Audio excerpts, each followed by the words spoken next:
નમસ્કાર મિત્રો, તમારું હાર્દિક સ્વાગત છે અમારા જેરી એજ્યુકેશન ગુજરાતી ચેનલ પર. વિડિયો શરૂ કરતા પહેલા વિડિયો ગમે તો લાઇક જરૂર કરો, તમારા મિત્રો સાથે શેર કરો અને અમારા ચેનલને સબસ્ક્રાઇબ કરીને બેલ આઇકન દબાવવાનું ભૂલશો નહીં, જેથી દરેક નવી વિડિયોની નોટિફિકેશન તમને સૌથી પહેલા મળે. ચાલો મિત્રો, હવે આજનો મહત્વપૂર્ણ ટોપિક શરૂ કરીએ.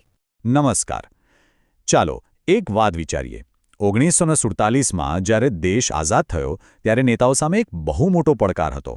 માત્ર દેશનો નકશો બનાવવાનો નહીં, પણ દેશના લોકોના માનસનું નિર્માણ કરવાનો. અને આ સપનું પૂરું કરવાનો રસ્તો ક્યાંથી જતો હતો? શાળાઓ અને કોલેજોમાંથી. તો ચાલો આજે એ જ સફરને સમજીએ કે કેવી રીતે અલગ અલગ કમિશનો અને પોલિસીઓએ આજના ભારતીય શિક્ષણનો પાયો નાખ્યો. તો સવાલ એ છે કે આઝાદી પછી ભારતની આખી એજ્યુકેશન સિસ્ટમમાં આટલો મોટો બદલાવ આવ્યો કેવી રીતે? શું આ કોઈ એક રાતમાં થઈ ગયું? અરે બિલકુલ નહીં.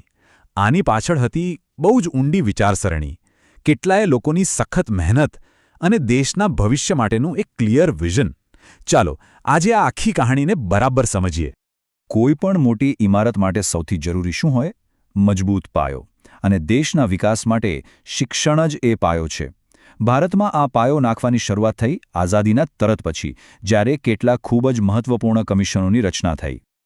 તો જુઓ, આઝાદી મળી એના બરાબર એક જ વર્ષ પછી, એટલે કે 1948માં સરકારે યુનિવર્સિટી શિક્ષણને સુધારવા માટે એક કમિશન બનાવ્યું. અને એના ચેરમેન કોણ હતા ખબર છે?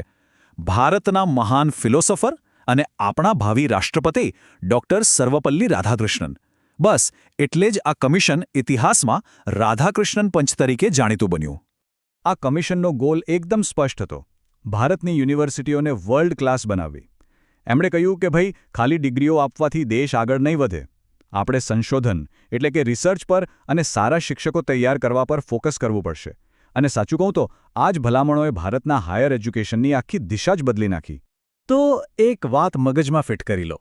જ્યારે પણ રાધાકૃષ્ણન પંચનું નામ આવે એટલે સીધું જ યાદ આવવું જોઈએ યુનિવર્સિટી શિક્ષણ.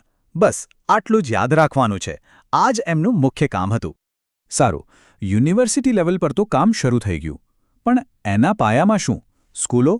એટલે સરકારનું ધ્યાન ગયું માધ્યમિક શિક્ષણ એટલે કે સેકન્ડરી એજ્યુકેશન પર. આ માટે 1952માં ડૉક્ટર એ લક્ષ્મણ સ્વામી મુદલિયારના નેતૃત્વમાં એક નવું કમિશન બન્યું. અને એમના નામ પરથી જ એ મુદલિયાર પંચ તરીકે ઓળખાયું.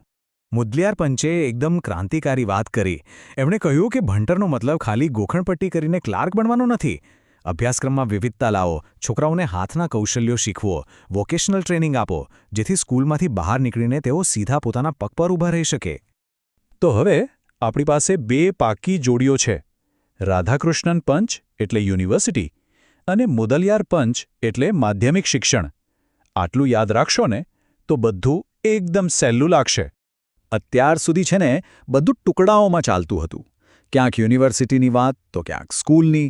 પણ હવે જરૂર હતી એક મોટા એકીકૃત માસ્ટર પ્લાનની. એક એવો પ્લાન જે કાશ્મીરથી કન્યાકુમારી સુધીના આખા દેશના શિક્ષણને એક જ સિસ્ટમમાં બાંધી દે. અને એ માસ્ટર પ્લાન લઈને આવ્યું કોઠારી પંચ. આ કમિશન એટલું જબરદસ્ત અને વ્યાપક હતું કે એને બધા પંચોની માતા એટલે કે મધર ઓફ ઓલ કમિશન્સ કહેવામાં આવે છે. ડૉક્ટર ડી.એસ. કોઠારીની આગેવાનીમાં આ પંચે પ્રાઇમરીથી લઈને યુનિવર્સિટી સુધી શિક્ષણના દરેક પાસાનો ખૂબ ઊંડાણપૂર્વક અભ્યાસ કર્યો. અને કોઠારી પંચની સૌથી મોટી અને યાદગાર ભેટ કઈ હતી ખબર છે? આ 3 જાદુઈ આંકડણ: 10+2+3. બસ આ એક સ્ટ્રક્ચરે આખા દેશના શિક્ષણમાં એકરૂપતા લાવી દીધી. પેઢીઓ સુધી આપણા શિક્ષણની આ જ ઓળખ રહી. આપણામાંથી મોટાભાગના લોકો આ જ સિસ્ટમમાં ભણ્યા છીએ, ખરું ને? ભલામણો તો કાગળ પર બહુ સારી લાગે, પણ એનો અમલ કેવી રીતે થાય?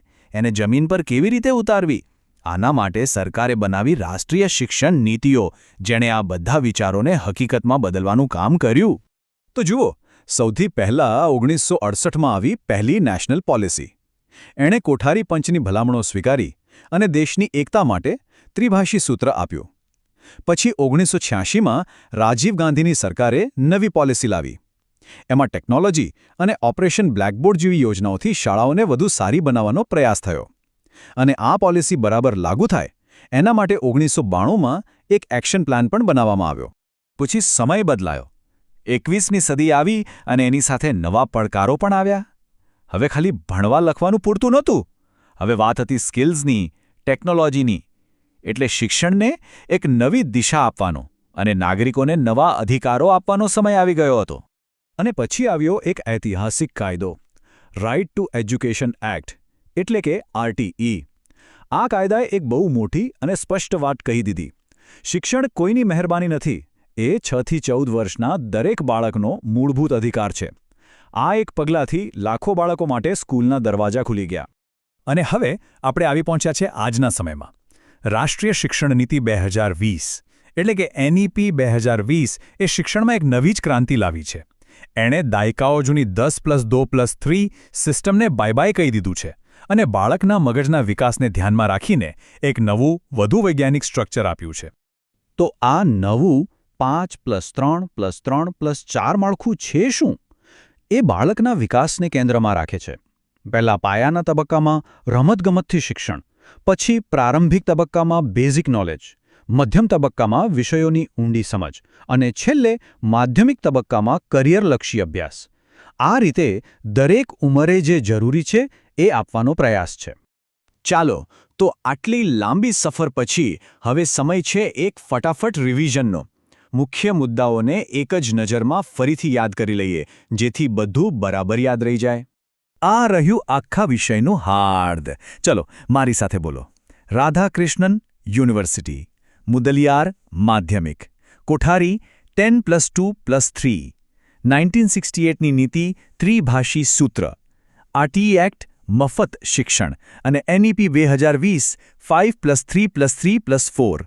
બસ આ એક ચાર્ટ તમને બધું જ યાદ કરાવી દેશે. ચાલો, હવે યાદશક્તિ ચકાસીએ. પહેલો સવાલ, કયા પંચને બધા પંચોની માતા તરીકે ઓળખવામાં આવે છે? વિચારો. અને સાચો જવાબ છે કોઠારી પંચ. એકદમ સાચો.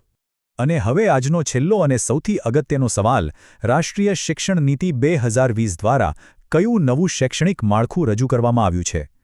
બિલકુલ સાચું. જવાબ છે 5+3+3+4.